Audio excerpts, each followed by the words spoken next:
Muito bem, senhoras e senhores, meninos e meninas, sejam todos bem-vindos, bem-vindos mais uma vez. Eu sou o professor Rafael e você está aqui nesse canal agora e nós vamos falar da Unicamp 2015. Para você que está me vendo pela primeira vez aqui, me conhecendo, deixa eu explicar coisas bem importantes sobre esse vídeo aqui. Vou fazer uma resolução muito passo a passo, tá? Então é um vídeo relativamente longo. Eu tinha um ex-aluno que agora já está na universidade, está fazendo Ciências da Computação na USP esse. Está na USP agora, próximo do meu Instituto de Física, a gente já se encontrou por lá, eu sempre confundo porque eu também tenho outro aluno que diziam a mesma frase, esses meus alunos. Eles eram analfabetos em matemática e física, ou seja, ciências exatas, e depois eles pegaram o jeito.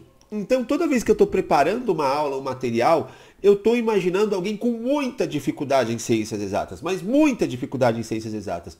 Então galera, os meus vídeos são exatamente nessa pegada. Para você que já tem um pouquinho mais de familiaridade, fica comigo também, porque você vai ter uma outra visão, uma outra clareza de como abordar alguns exercícios. Mais do que isso, você vai perceber, falando agora da Unicamp especificamente, física. A Unicamp passou por várias transformações. Desde 2008, 2010, 2013, 2015, 2017 foi a última grande transformação do vestibular da Unicamp. Galera, a partir de 2015 a gente vai anotar as 90 questões de forma objetiva e assim por diante. Mas o que eu quero dizer para vocês? Dentro dessas transformações da Unicamp, existe uma única matéria que não mudou muito, que a espinha dorsal está lá. Mesmo após 2017, que teve a mudança através da Base Nacional Curricular Comum, ela mudou, o vestibular mudou também. A BNCC muda, o vestibular muda. Porém, a Unicamp continua cobrando o mesmo sisteminha de física. Matemática mudou. História mudou, química mudou, bio mudou, mas física, espinha dorsal tá lá. Confia em mim, a Unicamp tem essa característica. Então, toda vez que você assiste um vídeo meu, eu garanto pra você, você tá mais próximo de entrar na universidade. Você tá mais próximo de chegar na Unicamp. Se você tá assistindo uma resolução da FUVEST, tá mais próximo da USP. E assim por diante. Eu garanto isso pra vocês. Porque eu estou te explicando na prática qual é a análise de incidência, os conteúdos que mais caem nos últimos anos. E a melhor forma de você ganhar, vencer um vestibular, conseguir passar pelo vestibular, é conhecer as características do vestibular. Simples assim. Então eu estou aqui realmente para te ajudar numa boa, beleza? Sem pressa, sem correria. Determinação é super importante, foco é super importante, ter uma boa estratégia é fundamental. E na parte da estratégia eu estou aqui para te ajudar. Então você vai encontrar vários vídeos aqui falando dos vestibulares paulistas, resolução desde 1900 e bolinha. Primeira, segunda fase e assim por diante. Considere fortemente se inscrever no canal, que eu sempre peço, esqueço de pedir isso, deixar like, essas coisas todas aí que eu nunca falo e vai quem quer também. Eu tô realmente aqui para ajudá-los, beleza? Seguinte, e a primeira questão é a questão de número 30 aqui de física. Ela diz o seguinte: a primeira lei de Kepler demonstrou que os planetas se movem em órbitas elípticas e não circulares. A segunda mostrou que os planetas não se movem em uma velocidade constante. Beleza. Qual que é a grande sacada para essa questão aqui? Ele diz assim: é correto afirmar que as leis de Kepler, elas confirmaram as teorias definidas por Copérnico e são exemplos de modelo científico que passou a vigorar a partir da Alta Idade Média. Tem problemas aqui em vários momentos, tá? Sim, ela é um modelo científico, ela vai confirmar algumas teorias, não todas, definidas por Copérnico. Então a A já está errada. E aqui eu já vou explicar um pouquinho mais o contexto da questão. Seguinte, o Copérnico, ele defende as ideias de Ptolomeu, assim, em alguns momentos, né? A primeira coisa é, o Copérnico, ele volta ainda para a ideia do geocêntrico, beleza? Junto com Ptolomeu. E isso era importantíssimo para a Igreja Católica. Essa questão vai fazer esse parênteses com a Igreja Católica, tá? Especificamente a Igreja Católica naquele momento. Por quê? O cristianismo, que dominava ali toda a parte da Europa, para eles, o Ptolomeu, só para a gente se situar, o Ptolomeu achava que a Terra era o centro do universo e todo mundo se movia de forma circular, isso é importante essa informação, em volta da Terra, né? O Copérnico vai partir dessa ideia também, que as órbitas são circulares aqui em torno de um astro, podemos dizer assim. Qual que é a grande sacada? Por que circular? E por que a igreja vai apoiar muito essa ideia? Porque a única forma geométrica onde todo mundo tem a mesma distância em relação ao centro é a circunferência, beleza? Isso era importante porque, principalmente para o modelo geocêntrico que a igreja apoiava. Porque se a Terra está no centro do universo, o homem, nós, seres humanos, estamos no centro da Terra. No centro do homem está a alma. E no centro da alma está God, Deus, Alá, seja lá qual for a religião da pessoa ali. Mas para eles era o Deus do cristão e assim por diante. Então, galera, fazia muito sentido. E todo mundo que era contra essa ideia ia para fogueira em algum momento da Idade Média. Na Alta Idade Média, que a questão está citando aqui, já começa a ter vamos dizer assim, uma crítica com relação àquilo que era visto no universo, né? Visto através do planeta Terra olhando para as estrelas. Mas a questão A, ela está errada por conta desses momentos que eu estou citando para vocês agora. Na B, ele diz assim, ó. Kepler confirmaram as teorias definidas por Ptolomeu. Não, pelo contrário, ele vai na contramão. Então já posso parar por aqui. Permitindo a produção de cartas náuticas usadas no período do descobrimento da América. Besteira, baboseira total isso aqui. Uma peculiaridade, só uma curiosidade bem rápida aqui, tá? Mano, os portugueses, a gente faz muita piada e alopra português de burro e assim por diante, mas nessa época não serviu, não permitiu as ideias do Kepler e assim por diante, não foi a base para que criasse cartas náuticas para os portugueses conseguirem chegar aqui até a América do Sul, o Brasil, e depois isso ser replicado para a Espanha e assim por diante. Cara, eles foram no mar mesmo, observando os astros, meio que uma astronomia deles ali, e eles criaram mesmo uma nova ciência onde foi permitido ter cartas náuticas. Então, assim, a ciência portuguesa nessa época era muito à frente do tempo, era muito acima de tudo aquilo que era visto. Então, assim, eles trabalharam muito, os portugueses. A ciência portuguesa era excepcional nessa época, ao ponto de criar, sem muita base daquilo que eles estavam vendo lá no norte da Europa, eles conseguiram desenvolver essas cartas náuticas. Então tá errada essa questão. C. São a base do modelo planetário geocêntrico? Não. Kepler geocêntrico? Não. E se tornaram premissas científicas que vigoram até hoje? Não. Nem vou comentar isso aqui. E finalmente só pode ser a D. E a D está corretíssima. Por quê? Forneceram subsídios para demonstrar o modelo planetário heliocêntrico e criticar as posições definidas pela igreja naquela época. É exatamente isso, desculpa aqui a tosse. Era exatamente isso, galera. Então, fechado aqui, é a questão D, beleza? Vamos para a próxima questão. Senhoras e senhores, para a questão 31, 32, 33, temos um texto que vai falar nada sobre nada. Geralmente é assim, não sei, deixa eu lembrar isso. Recentemente, uma equipe de astrônomos afirmou ter identificado uma estrela com dimensões comparáveis à da Terra, composta predominantemente de diamantes. Por ser muito frio, o astro, provavelmente uma estrela anã branca, teria tido carbono de sua composição cristalizado em forma de um diamante praticamente do tamanho da Terra. Interessante isso aí, vale bastante esse planeta, hein? Olha só, assim, se a gente tivesse oportunidade de chegar até lá e tal, o pessoal ia roubar os diamantes desse planeta. Enfim, voltando aqui à questão 31. Os astrônomos estimam que a estrela estaria situada a uma distância, então ele me deu a distância da Terra, beleza. Considerando que o foguete se desloca com uma velocidade, ele deu a velocidade. O tempo de viagem, então ele quer, o tempo de viagem do foguete da Terra até a estrela seria. E ele me deu aqui uma outra informação bem importante, que é o ano, ele tem equivalente um ano a 3 vezes 10 à sétima. Galera, 99,9% dos exercícios que vão falar de um corpo em movimento, saindo de um canto, indo para o outro, quando eu digo canto, do planeta Terra, de um astro, da Lua, de um satélite ou coisas do tipo, geralmente nós vamos usar sempre um movimento uniforme. Já dá para decorar isso, independente de qual bancada você tá, FUVEST, Unesp, assim, não me interessa, aqui na Unicamp. Então assim, a gente vai sair dessa premissa agora. E toda vez que eu penso nisso, eu tenho que lembrar da famosa ΔS sobre ΔT. Isso aqui é importante para a gente. ΔS sobre ΔT. Então, isso aqui é o tal da velocidade média. É a primeira fórmula que tem que vir do movimento uniforme quando a gente pensa nisso. E eu vou observar os dados que o exercício já me deu. E só encaixar, olha como está ficando simples isso aqui, ó. Eu vou fazer aqui embaixo, na verdade. Então, substituindo os valores, galera, ó, a velocidade 1,5 vezes 10 a quarta, coisas que eu preciso observar, metros por segundo. Só observar, não vou colocar aqui, beleza.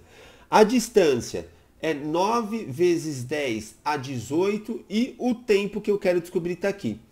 Claramente, já dá para perceber que eu vou ter que inverter. Então, o ΔT, ele vai ser 9 vezes 10 a 18, me perdoe a letra ruim, 5 vezes 10 a quarta, beleza? E agora para fazer essa conta, galera, uma conta simples aqui, ó, já dá para perceber que 9 dividido por 1,5, você vai chegar a 6, né? E você vai perceber que 18, 10 elevado a 18, com 10 elevado a quarta, vai dar 10 elevado a 14, beleza? Então, isso aqui é meu tempo. Só que o que eu tenho que observar? Ele quer, as respostas estão em ano, e o meu tempo que eu encontrei está em segundos, mas ele deu uma equiparação aqui de anos para segundos. Então, o que eu tenho que fazer aqui, ó? Aqui vai ficar, então, ó, um ano tem 3 vezes 10 a sétima. X anos que eu não sei, vai estar para quanto? 6 vezes 10 a 14. Já dá para perceber, né? Ó, 3 vezes 10 a sétima e 6 vezes 10 a 14, 6 vezes 10 a 14 é o dobro, ou seja, isso aqui daria 2 anos, né? Se você fizesse aqui também a regrinha de 3, ó, do lado, bem rapidinho, você acharia, ó, ficaria 6 vezes 10 a 14 dividido por 3 vezes 10 a sétima, beleza? Então você acharia automaticamente ali 2 vezes 10 a sétima, beleza? Ó, se eu simplificar esse aqui vai dar 2, e aqui, ó, eu vou encontrar 2 vezes 10 a sétima, ou seja, eu contaria 7 zeros, ó, 1, 2, 3, 4, 5, 6, 7 zeros, beleza? Então, fazendo essa regrinha de 3 aqui, multiplicando cruzado e tal, você acharia 2 a sétima, que daria letra D também, tranquilo? A questão 32 diz o seguinte: considerando que a massa e as dimensões dessa estrela são comparáveis à da Terra, espera-se que a aceleração da gravidade que atua em corpos próximos à superfície de ambos os astros seja constante e de valor não muito diferente. Suponha que o corpo abandonado a partir do repouso a uma altura de 54 metros da superfície da estrela apresente um tempo de queda de 3 segundos. Dessa forma, pode-se afirmar que a gravidade... Então, isso aqui é um exercício clássico. Primeiro que ele fala, se eu estou perdidão, coisas que eu preciso dar dica para vocês. Estou perdidão nessa questão, mas ele fala que... ele diz que deve ser, ó, que a gravidade deve ser muito próximo da superfície da Terra, os valores. Então, você tem que decorar, a gravidade da Terra vale 10, então você teria que estar em dúvida entre A e C. A D você poderia descartar, beleza? Obviamente não pode ser, quer dizer, poderia até ser 10, né? A gente tem que observar, mas ele fala que é próximo esse valor, não igual. Mas dá para suspeitar, mas você teria que estar em dúvida entre, chutar, né? Entre A e C.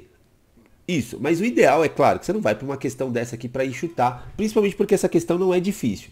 Primeira coisa que quando a gente pensa em queda livre, galera, queda livre. Se você tem dificuldade em entender esse exercício, você precisa estudar queda livre. Queda livre, você precisa lembrar que queda livre é um movimento uniformemente variável, beleza? E se eu falei de movimento uniformemente variável, eu sempre tenho que lembrar da fórmula do sorvete. V igual a V0, VT mais GT quadrado dividido por 2. Eu preciso lembrar da fórmula do sorvete, galera, não posso esquecer da fórmula do sorvete. O que acontece na fórmula do sorvete? Se eu jogar esse S0 para o outro lado, para outra parte da minha fórmula, vai ficar S menos S0, concorda? E isso aqui é meu delta. Eu preciso lembrar, delta é sempre variação do final menos inicial. Delta é final menos inicial, beleza? E é o que está acontecendo aqui, ó. Então, em vez de colocar delta, em vez de colocar S menos S0, eu vou colocar delta S, tá? E esse delta S pode ser entendido como H, de altura. Altura máxima também. Você pode encontrar assim essa fórmula. E aí vai ficar V0t mais GT quadrado sobre 2. Coisas importantes da queda livre que você precisa estudar depois. Se eu estou usando o meu referencial para baixo, né? Então tudo que cai tem valor positivo, tudo que sobe tem valor negativo. Trocando miúdos, a gente pode pensar assim: se está a favor da gravidade, positivo. Se está contra a gravidade, negativo, beleza? Essas coisas vocês precisam ter essa ligeira noção. Então qual que é a grande sacada? A minha altura, ele deu, ó, eu vou até colocar aqui já os valores, vou substituir valores, que seria meu delta S. A minha altura vale 54. A velocidade inicial, opa, onde ele falou da velocidade inicial? Tá bem aqui, galera, ó. partir do repouso, ou seja, zero, vale zero. Beleza, vou desconsiderar aqui, ó. E a gravidade, G é o que eu quero descobrir, o T ao quadrado é 3 ao quadrado dividido por 2. Ou seja, eu vou passar esse 2 para cá multiplicando, beleza? Então vai ficar 108 igual a G vezes 9. E aí, galera, G vai ser igual a 108 dividido por 9. Qual que é a ideia aqui? Eu vou fazer meio que passo a passo. Se eu estou na prova, 9 vezes 10, 90, né? Então, eu vou fazer um rascunhozinho aqui, 90. Então, vezes 10. Deixa eu melhorar aqui. 9 vezes 10, 90. Então, 9 vezes 11, 99, entendeu? Faz na manha mesmo, 9 vezes 12, 108, beleza? Então, G é igual a 12 metros por segundo ao quadrado, que daria a alternativa C.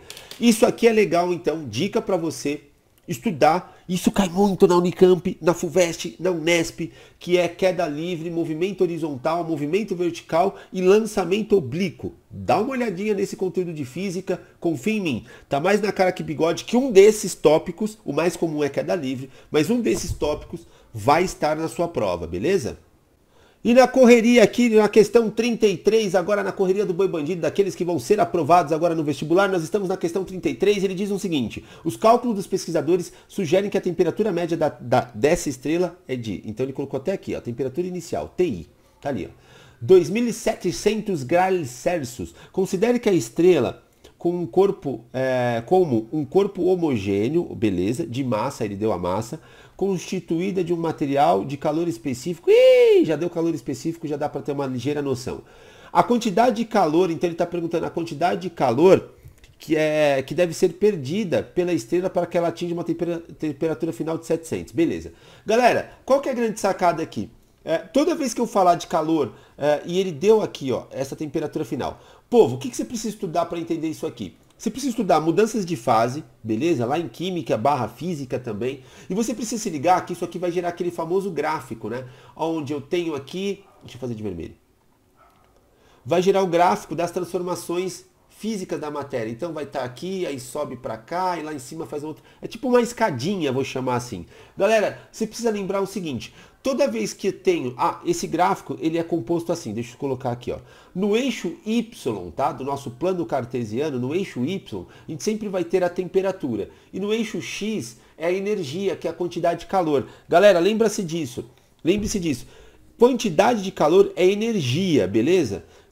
Você conhece energia como Joule, ou deveria conhecer energia como Joule, e quantidade de calor. Povo, é o seguinte, o que você precisa se ligar?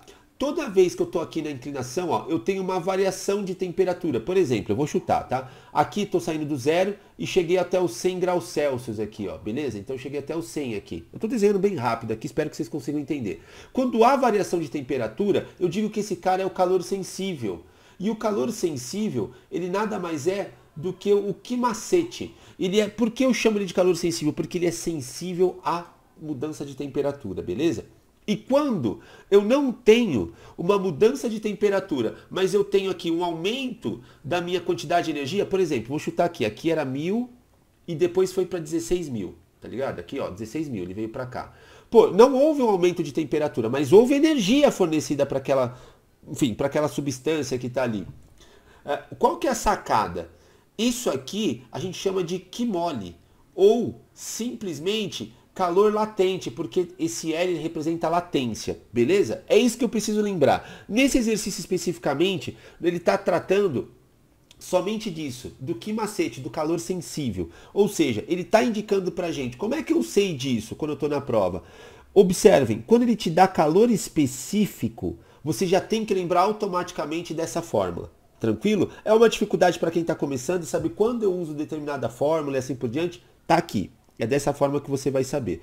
E aí, galera, exercício simples também, e vocês vão perceber que eu já disse em outros vídeos, tanto a FUVEST quanto a Unicamp, mas mais a Unicamp, ela usa muita notação científica. Então, qual que é a grande sacada? A quantidade de calor vai ser a massa, que é 6 vezes 10 a 24, vezes o calor específico, eu vou fazer questão de colocar esse meio aqui, ó, de 1 sobre 2, beleza? E aqui, o delta da temperatura, vou fazer um rascunho aqui, ó. O delta da minha temperatura, ele vai ser final, que é 2.700, lembra? Final menos inicial, beleza? Então, 2 final menos inicial, ou seja, eu vou ter aqui, ó, 2.000, beleza? De mudança de temperatura. Ah, aqui eu inverti, ó, cuidado. Deixa eu corrigir, me perdoe.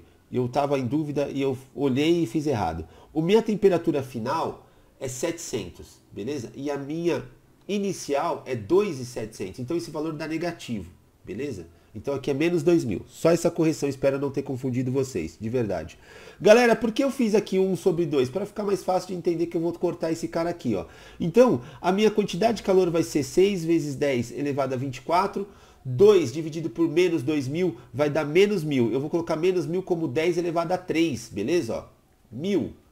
Menos 1.000, mesma coisa que 10 elevado a 3. E aí, meu povo, é só correr pro abraço, ó. É só fazer esse exercício aqui bem tranquilo, ó. Então isso aqui vai ser que vai ser igual a menos 6 vezes 10 elevado a 27, beleza? Fazendo essa conta. Aqui só pra gente se entender, então, ó, pra não virar confusão, é como se eu tivesse menos 1 vezes 10 elevado a 3, tá? Isso aqui é o menos 1.000 que eu escrevi. Então eu multipliquei o 6 com menos 1 deu menos 6, vezes 10 elevado a 27.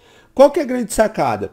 Aqui já dá para entender que vai ser a B, tá? Ah, mas eu achei um valor negativo. É que quando eu estou falando de calor recebido e calor doado, vamos dizer assim, cedido, eu posso entender quando eu só quero saber o valor que ele deu ou recebeu, se ele não está dentro de um sistema, como módulo. E módulo é sempre valor absoluto. Tá, minha caneta zoou.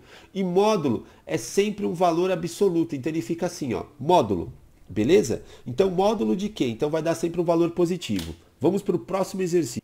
O exercício 34, ele está aqui, ele diz o seguinte: considere um computador que armazena informações em um disco rígido de frequência de 120 Hz. Beleza. Cada unidade de informação de um comprimento do físico é de 0,2 e aqui tem uma unidade de medida chamada μ. Tá? A gente vai discutir daqui a pouco sobre isso. Na direção do movimento de rotação do disco. Quantas informações magnéticas passa por segundo? Opa, ele me deu tempo. Por segundo, pela cabeça de leitura, se ela estiver posicionada a 3 centímetros do centro do seu eixo, como mostra o esquema simplificado apresentado abaixo. Beleza, esse esquema, a figura ajuda bastante. Já dá para perceber que vai ser um movimento circular, onde o raio vale 3 centímetros, beleza? O que o exercício está pedindo para a gente? Ele quer que a gente calcule, basicamente, quantas informações vão passar ali por segundo, ou seja, o número de voltas que esse cara vai conseguir dar aqui, ó, beleza? Por segundo. Qual que é a grande sacada? Para a gente fazer essa leitura aqui. Eu vou de novo usar M igual a delta S sobre delta T. Beleza? Eu vou usar isso aqui.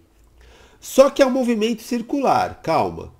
A gente precisa observar uma coisa. Eu vou fazer de vermelho só para a gente não misturar aqui as coisas. Eu quero explicar para vocês rapidamente o que é um movimento circular e estuda movimento circular, porque vocês estão percebendo, para quem está acompanhando as resoluções, que sempre tem movimento circular nessas provas. Observem só. Coisas importantes. No movimento circular, galera, é basicamente, de novo, é o delta S sobre delta T. Ele se comporta como se fosse um movimento uniforme, linear. Só que qual que é a grande sacada? Essa velocidade aqui, ela não é a mesma. Por quê? É um movimento circular, claro. Só que quem faz o papel do delta S? Quem é que vai fazer o papel do delta S? Aí você tem que lembrar assim, ó. Se eu tiver uma circunferência, hipoteticamente, eu passo uma tesoura, corto essa circunferência, você concorda que eu vou ter uma linha, uma reta, beleza? Não sei se dá para entender isso. Eu tenho uma circunferência, eu cortei essa circunferência, passei uma tesoura ali, eu vou ter uma reta. Ela se comporta como se fosse uma reta. Porém, obviamente, você não vai cortar todas as circunferências e depois pegar uma régua e medir quanto tinha ali o comprimento dessa circunferência. Claro que não. A circunferência já fechada, você tem um jeito de entender como é que você calcula o comprimento dessa circunferência, que é a famosa piada de quantos meninos cabem dentro de uma circunferência. E aí, diz aí, quantos meninos cabem dentro de uma circunferência? 2 pi raio. Nossa, legal, né? Bonita essa daí. Já mereço o like, hein? 2 pi raio. Essa é a fórmula do comprimento da circunferência. Então aqui fica 2 pi raio. dividido pelo tempo, né? Só que quem faz o papel do tempo no movimento circular? A gente chama de tesão, que é o período, galera. É o período. O que é basicamente o período? Eu vou pegar aqui, eu não tenho nada circular a não ser um desodorante aqui no oferecimento, a marca aqui que eu estou fazendo propaganda na aula. Beleza. Olha só. Galera, isso aqui tá vencido, diga-se de passagem, olha só. Beleza, isso aqui só para contextualizar, de vez em quando eu coloco fogo na aula, tá ligado? Aperto isso aqui, acendo isqueiro e tal, para brincar com os alunos, e isso aqui tá vencido. Beleza, ó, se liga. O que eu quero dizer com isso aqui? Quando eu tenho, o período é quanto tempo demora para completar uma rotação, para completar uma volta completa, beleza? Isso é período. Já a frequência é quantas voltas isso aqui consegue dar em apenas um segundo. Ou seja, nesse caso aqui, ele está me indicando que eu tenho 120 Hz. Quer dizer que eu dou 120 voltas em um único segundo, beleza? Já o período é o quanto tempo eu demoro para completar uma volta.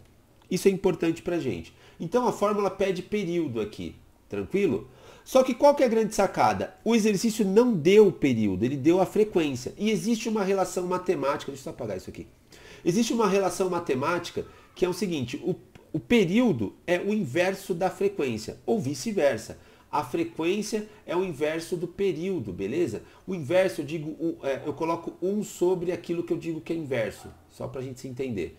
Eu vou usar a primeira aqui, ó. Então o que eu faço, ó?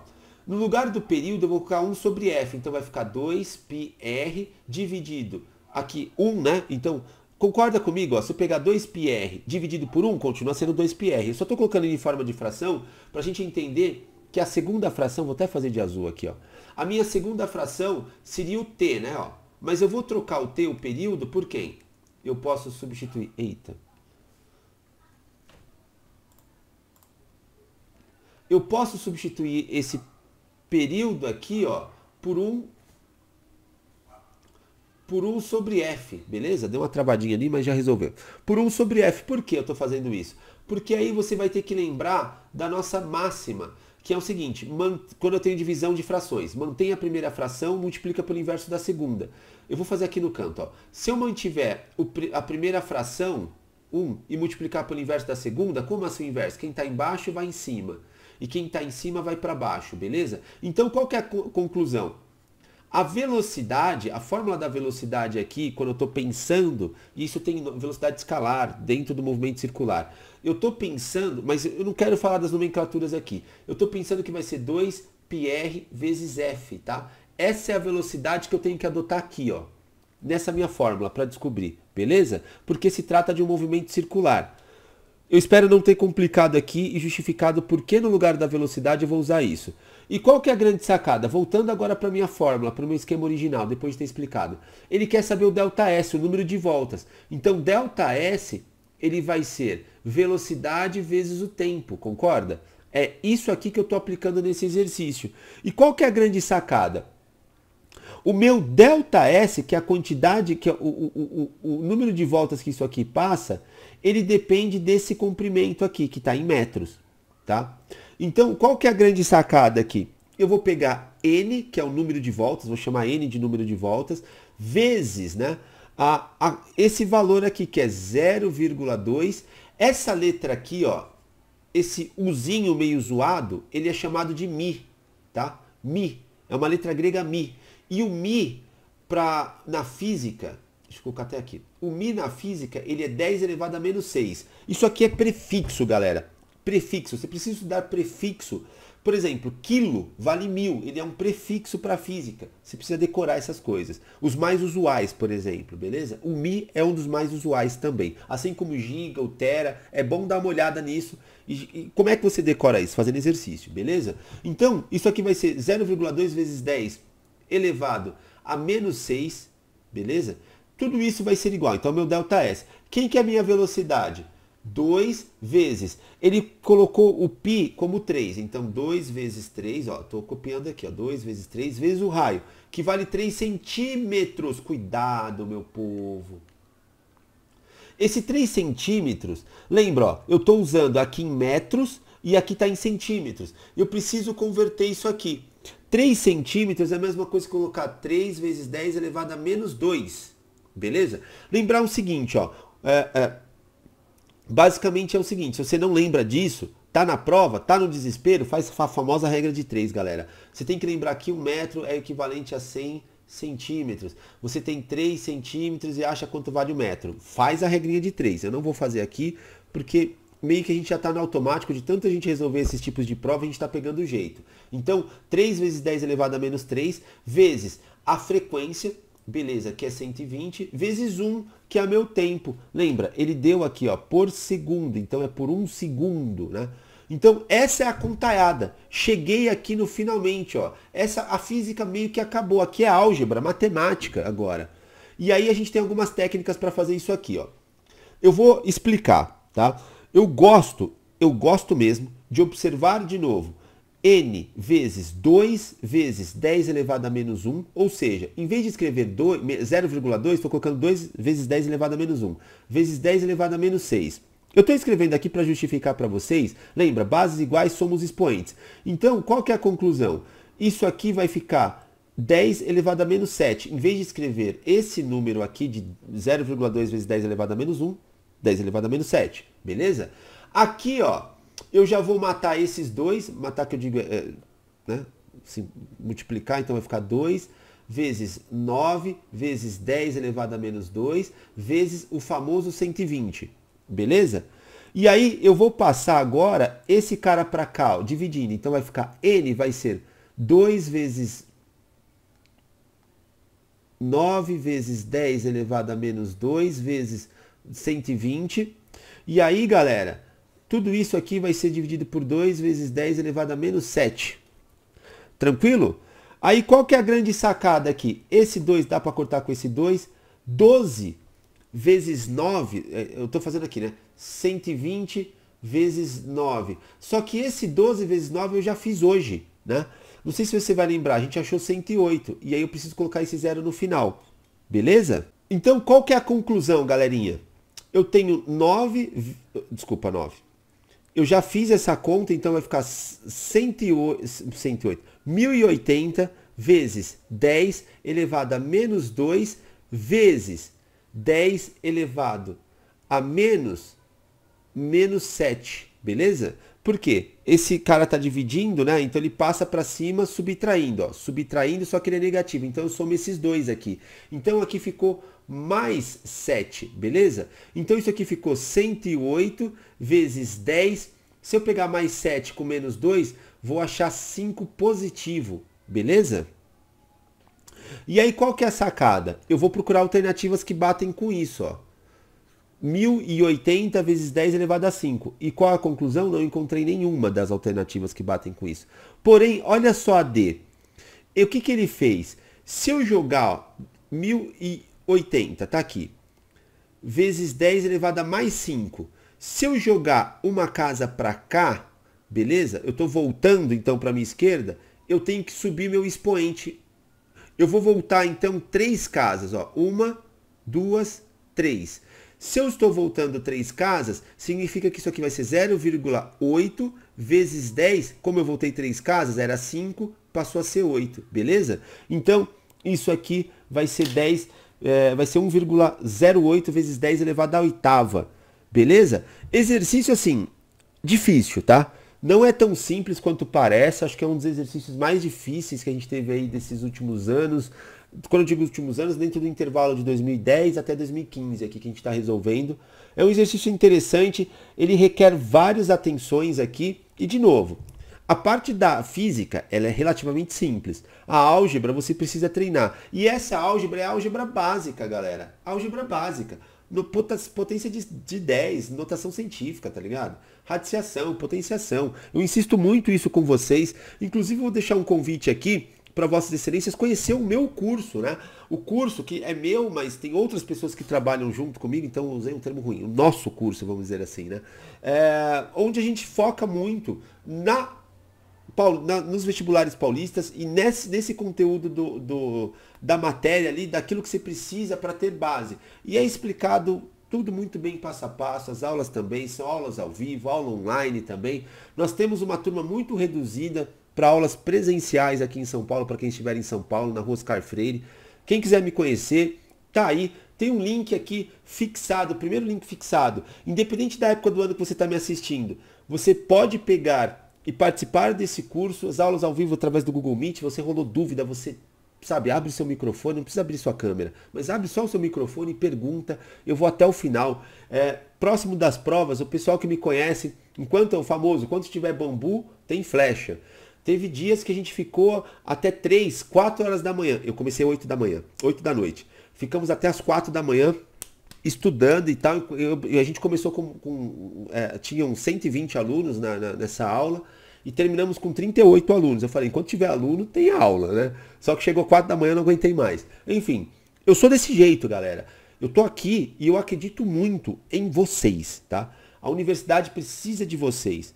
E essa é a minha função como professor. Eu sou um trampolim. Eu quero colocar vocês lá dentro da universidade. E esse é meu esforço, eu tenho satisfação por fazer isso. Os valores são super acessíveis. Você me ajuda e eu te ajudo também. Galerinha, galerão, estamos aqui na questão 35 e ela diz o seguinte, tem um texto para ela, né? E ela diz o seguinte, a figura abaixo mostra de forma simplificada o sistema de freios de um disco de automóvel. Ao se pressionar o pedal de freio, empurra-se um êmbolo de um primeiro pistão, que, por sua vez, através de um óleo de circuito hidráulico, empurra um segundo pistão. O segundo pistão pressiona uma pastilha de freio contra o disco metálico preso à roda, fazendo com que ela diminua sua velocidade angular. Beleza, o esquema está aqui, eu acho que não está muito difícil de entender. A questão 35 diz o seguinte, considerando o diâmetro do segundo pistão 2 vezes maior que o diâmetro, então essa coisa é importante. Isso aqui é importante, 2 vezes maior, beleza, que o D1. Que é o primeiro. Qual a razão entre a força aplicada ao pedal de freio do pé do motorista e a força aplicada à pastilha de freio? Beleza. Então, ele quer saber a razão da força aplicada do pedal, ou seja, D1 por D2. Beleza, tá, tranquilo. Galera, isso aqui é equilíbrio estático. Vocês precisam estudar. Aqui no caso, nós estamos estudando hidrodinâmica, hidrostática também. É bom dar uma olhadinha naquele teorema do Stevens também, é legal estudar isso. E se você estudar, você vai chegar à seguinte conclusão e vai lembrar disso. Além de força, de área, de pressão e assim por diante, você vai chegar rapidamente que, quando eu tenho uma relação, e ele pediu a razão, F2, ou seja, eu pego o maior pelo menor, dividido por F1, ele é, a força, né? Ele é diretamente aqui proporcional à ideia do quê? De você pegar o diâmetro de 2 dividido pelo diâmetro de 1, isso aqui é o quadrado, beleza? Então, se você estudar um pouquinho dessa parte, você vai chegar a essa conclusão de fórmula.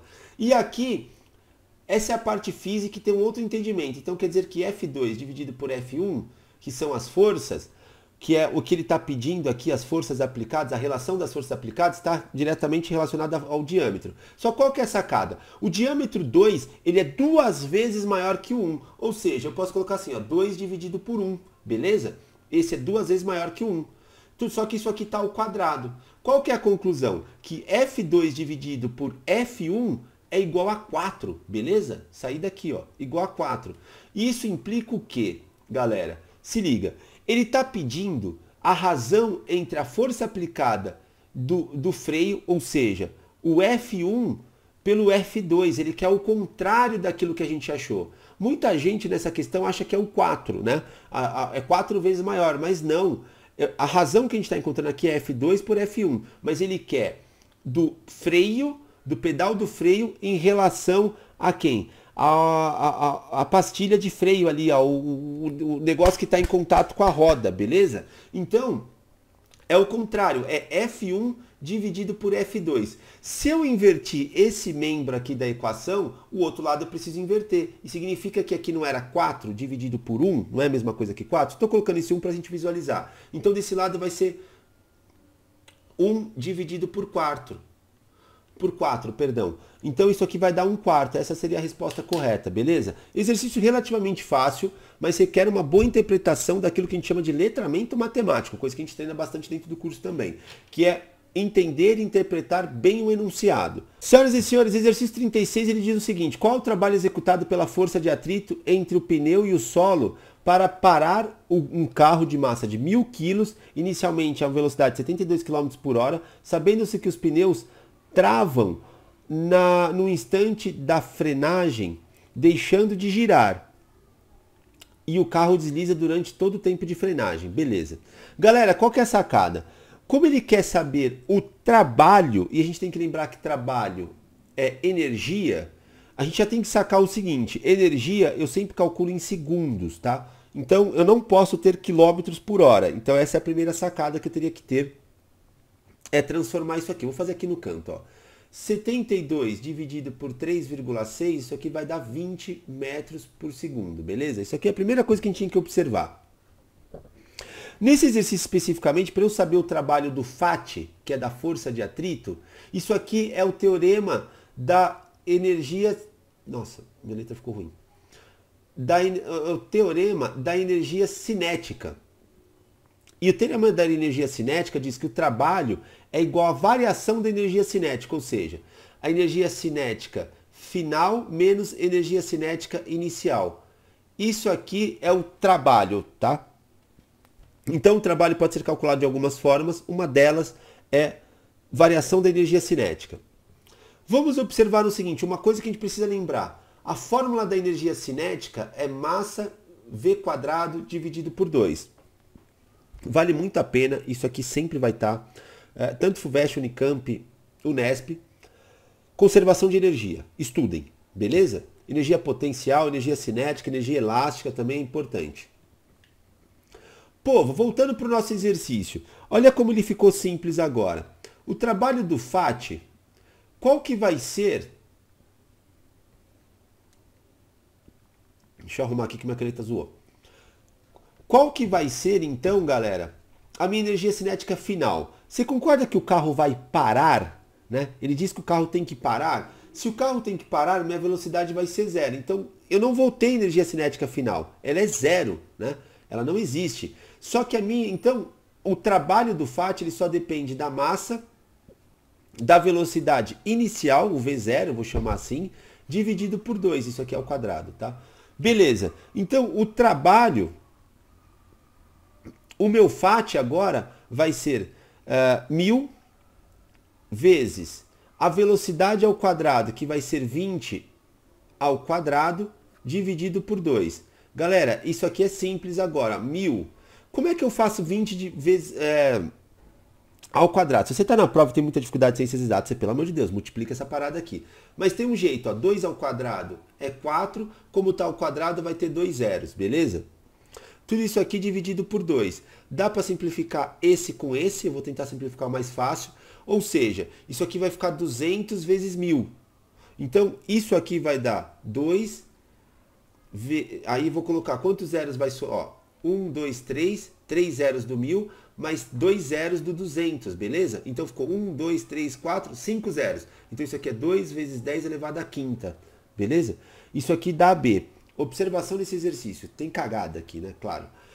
Observem que a minha energia cinética está negativa. Então isso aqui teria que ser negativo, tá? Diferente daquele exercício que eu falei do módulo, da quantidade de energia, aqui não tem isso não, tá? Então é um erro aqui da Unicamp mesmo, esse valor tinha que ser negativo, tá? Porque o trabalho do FAT é sempre aquela força contrária ao movimento. Tá aqui o carrinho mal porcamente desenhado, né? Parece um trem. Então, se ele está se movendo nesse sentido aqui, o sentido oposto é o FAT, beleza? O FAT é sempre sentido oposto ao movimento, por isso que ele sempre dá negativo, o FAT. Ele é uma força contrária ao movimento, é um valor negativo que ele tem. O trabalho da energia de força de atrito seria negativo também. Mas ok, a gente aceita bem e vamos embora. O exercício 37 parece difícil e não é. Olha só, por sua baixa eficiência energética, as lâmpadas incandescentes deixarão de ser comercializadas para uso doméstico comum no Brasil. Nessas lâmpadas, apenas 5% da energia consumida é convertida em luz visível. O restante é transformado em calor, ou seja, energia desperdiçada em forma de calor. Considerando que uma lâmpada incandescente consome 60 watts de potência elétrica, qual é a energia perdida em forma de calor em 1 hora de operação? Isso é importante para a gente também. Qual que é a sacada? Povo, potência é sempre energia dividido pelo tempo. Sempre é isso. Ah, potência elétrica, energia pelo tempo. Potência mecânica, energia pelo tempo. Potência térmica, energia pelo tempo. Lembra disso, isso é a base de tudo, isso aqui é uma parte bem divertida da física, diga-se de passagem. Ele quer saber a energia, ou seja, o E, esse tempo aqui ó, vai passar para cá multiplicando. Então vai ficar potência vezes o ΔT, beleza? É isso que eu precisava entender agora. Quem que é a minha potência? Como é potência elétrica, ele me deu, ó. A potência, eu tenho que lembrar que watts é potência. Então a minha energia... eu vou dar um espaço aqui, é 60 vezes 1 hora. Só que aí eu tenho que lembrar o seguinte, sempre tem que estar em segundos, Sistema Internacional de Medidas, o famoso SI. Tem que estar em segundos. Só que ele falou que é 1 hora de operação. De novo, se você tem dificuldade, você tem que fazer a porcaria, eu tô cansado, da regrinha de 3. Então você coloca lá, 1 hora, tá, 60 minutos e 60 minutos... vai ter ali os segundos e assim por diante. Então, você vai chegar à conclusão que eu vou resumir toda essa história aqui, ó, tá? Mas isso aqui é fácil de se fazer, eu expliquei bastante vezes aqui dentro do canal, tá? Mas a gente já sabe disso, que 1 hora ela é o equivalente a 3.600 segundos, beleza? De tanto fazer exercício, a gente está ligado que isso aqui dá 3.600 segundos. Então, aqui vai ser vezes 3.600 segundos, beleza? Por que eu não estou fazendo essa conta direto? Tem uma sacada aqui nesse exercício, que é o seguinte. Ele fala que apenas 5% é consumida e transformada em energia elétrica. E ele está me perguntando qual é a energia perdida. Perdida. Ué, se eu consumo 5%, eu estou perdendo 95%. E 95% você tem que lembrar das aulas de matemática. Nossa, esse 9 ficou ridículo. 95% você tem que lembrar que ele pode ser escrito de 0,95, beleza? Isso é importante pra gente agora. De novo, não sei como escrever isso. Regrinha de 3, lembra? 1 tá para 100, então 95% vai estar para x. E aí se vira aí. Então aqui é 0,95. Beleza? Isso é importante pra gente agora. E aí é fazer essas contas, meu povo. É fazer essas contas. O que eu gosto de fazer aqui? Trabalhar com vírgula é chato. Eu corto esse zero, essa vírgula andou para cá. Corto esse zero, ficou 95. Então qual a conclusão? Fiquei com 95 vezes 6 vezes 360. Isso aqui, ó, 6 vezes 36 está fácil de fazer. Dá 216. 216. Só que eu tenho esse zero. Então deu 2.160.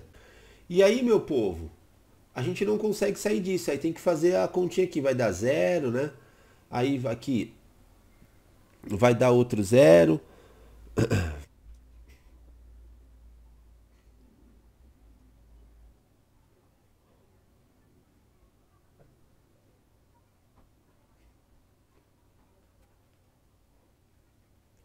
Bom, galerinha, acho que na edição eu vou acelerar essa parte, a gente vai chegar nesse valor aqui.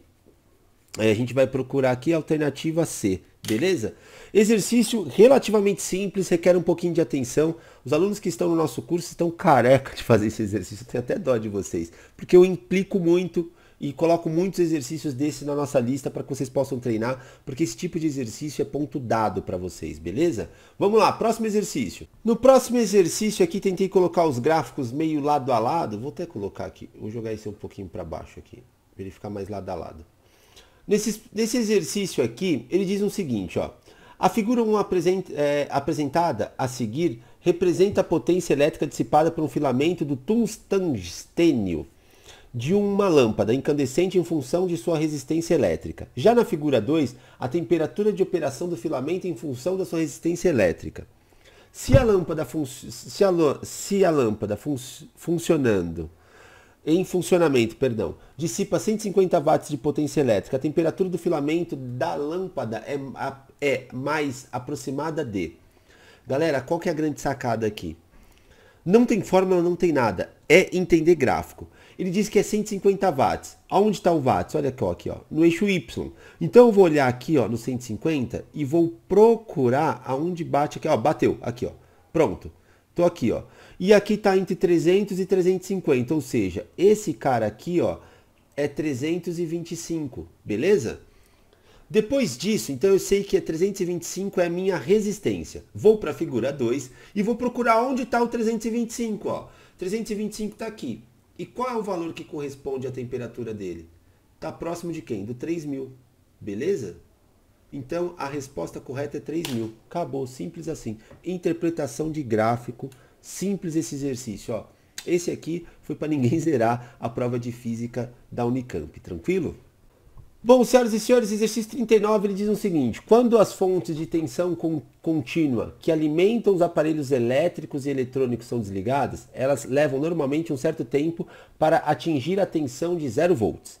Um estudante interessado em tal fenômeno usa um amperímetro e um relógio para acompanhar o decréscimo da corrente que circula pelo circuito a seguir em função do tempo. Após a fonte ser desligada em 0 segundos, usando os valores da corrente em tempo medidos pelo estudante, pode-se afirmar que a diferença de potencial, ou seja, do resistor aqui, ó, de 0,5 kΩ para 400 milissegundos.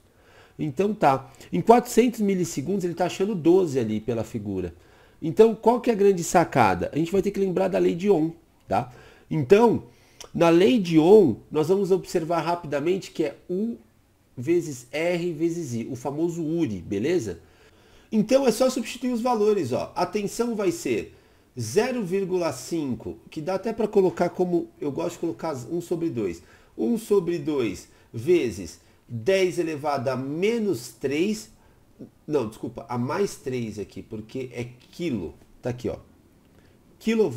Quilo-ohms vezes a corrente, e aí sim, a corrente está em miliamperes, então vai ser 12 vezes 10 elevado a menos 3, beleza? Então esse U, ó, se eu pegar esse 2 e dividir aqui com 12, vai ser 6, beleza?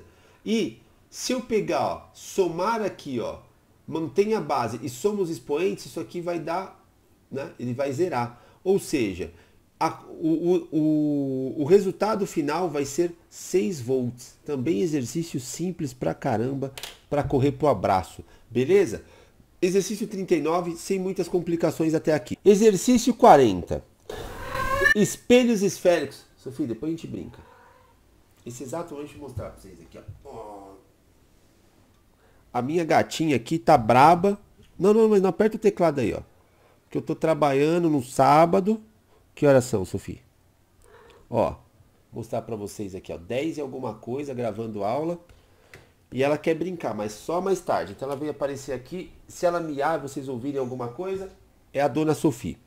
Seguinte, esse exercício, vamos voltar. Exercício 40. Espelhos esféricos côncavos são comumente utilizados por dentistas porque, dependendo da posição relativa entre objeto e imagem, eles permitem visualizar detalhes precisos dos dentes do paciente. Beleza. Na figura abaixo, pode-se observar esquematicamente a imagem formada por um espelho côncavo. Pode-se, aqui, fazendo, ó, então deixa eu só pegar isso aqui. Fazendo uso de raios notáveis, podemos dizer que a flecha que representa o objeto se encontra entre o foco e o vértice e aponta na direção da imagem. Beleza.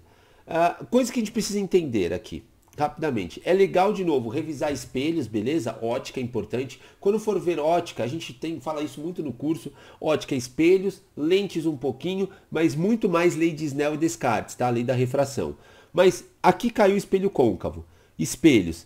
Especificamente, quando tem uma imagem grandona aqui, ó, a imagem é grande, e essa é a ideia do dentista usar esse tipo de espelho, significa sempre que o meu objeto está entre o foco e o vértice. Então ele está por aqui, meu objeto, ó, beleza? Então tudo que for diferente disso, ó, encontra-se entre o foco e o centro de curvatura, foco e centro de curvatura, já era. Eu tenho que estar em dúvida entre A e B. E aí ele diz assim, aponta na direção da imagem. Aqui está muito ruim mesmo o jeito que eles escreveram a situação. Aponta na direção oposta, na direção oposta à imagem. Tá. O que seria esse oposto à imagem? Talvez ele quis dizer que isso aqui estaria aqui, o objeto, ó. O que não faz sentido, tá? Se o objeto estiver de ponta cabeça, ele quer dizer, quando eu calculo, faço os raios notáveis, lembra? Um raio, quando passa pelo vértice, ele vai lá em cima. Mas não é isso que acontece, tá? Eu tenho sempre um objeto certinho e a imagem a gente chama uma imagem direita, porque ela está direita, ela está em pezinha, tá? Então, a gente chama sempre no espelho côncavo de uma imagem direita. E é a partir disso que eu vou concluir que o exercício A está correto. Esse aqui está incorreto. O objeto não está de ponta cabeça. A imagem sempre vai ser igual, ou seja, direita ao objeto. Ela vai estar em pé. Então, se eu tivesse que traçar aqui o raio, como ele falou, o notável, ele estaria assim. Ó, o raio vem aqui e aqui é o pontilhadinho passando por lá, beleza? Um outro que você poderia pensar é esse cara que bate no vértice. Aqui, ó. E vem para cá também, e aí ele forma a minha imagem, assim por diante. Mas enfim, é isso. Galera, esse é o nosso último exercício, então, dessa Unicamp. Eu gostaria de dar um recado muito importante para vocês. De novo, gostaria que vocês conhecessem realmente, para você que quer muito entrar na Unicamp, tem o sonho de entrar na Unicamp, só tem uma única barreira de entrada para você, que é o vestibular. Mas eu digo para você, se você já está performando relativamente bem, tem uma aptidão para ciências humanas, só falta ciências exatas, galera, não falta mais. Acompanhe todas as minhas resoluções, considere fortemente conhecer o nosso curso, os valores são super acessíveis, aulas ao vivo, geralmente você conversa comigo, tem ali uma galerinha que se autoajuda dentro de um grupo do WhatsApp também, é todo mundo com o mesmo objetivo, que é ingressar na universidade, mas mais do que isso, meu objetivo é ajudar a ciência brasileira. Eu tenho certeza que eu estou falando com futuros médicos, engenheiros, arquitetos, engenheiros da computação, psicólogos e assim por diante. Então assim, a universidade só existe porque vocês querem entrar lá, porque vocês têm sonhos e esses sonhos não podem acabar no vestibular. Confie em mim, estou aqui para ajudar, resolução passo a passo, vídeo longo, ficou tarde pra caramba, tem que dar atenção pra gatinha aqui também. Mas é isso. Povo, qualquer dúvida, qualquer coisa, deixe o seu comentário aí, que na medida do possível eu vou respondendo. Bons estudos. Uma coisa bem importante que eu estou esquecendo, quase. Nós temos aqui um material também, que tem um link disponível aqui para você possa adquirir esse material, aonde você pode fazer as questões da Unicamp, da FUVEST, da Unesp, só de matemática e física nesse primeiro momento, que tem um espaço para que você possa fazer a resolução. A ideia de ter esse espaço que você está vendo aqui no vídeo, de ter essa resolução para que você possa comparar, escrever, observar, tudo isso no seu campo visual ajuda muito você a concatenar as ideias. Isso te ajuda também a memorizar melhor a questão. Geralmente as provas não têm espaço para que você possa escrever ou você acaba escrevendo uma folha à parte. Escrever na mesma folha melhora o seu desempenho. Nós temos um material aqui que nós entregamos impresso isso para você. Então também um valor super acessível. Quem tiver interesse, entre em contato com a gente, você me ajuda, eu te ajudo também, beleza? Agora sim, forte abraço, bons estudos, te vejo no próximo vídeo, te vejo no nosso curso também e quero muito te encontrar, como sempre faço, com os meus alunos no dia da matrícula, para a gente se conhecer presencialmente também e, mano, trocar muitas ideias, dividir muitos sonhos também. Então é isso, foco, bons estudos, até o próximo vídeo. Beijo, fui!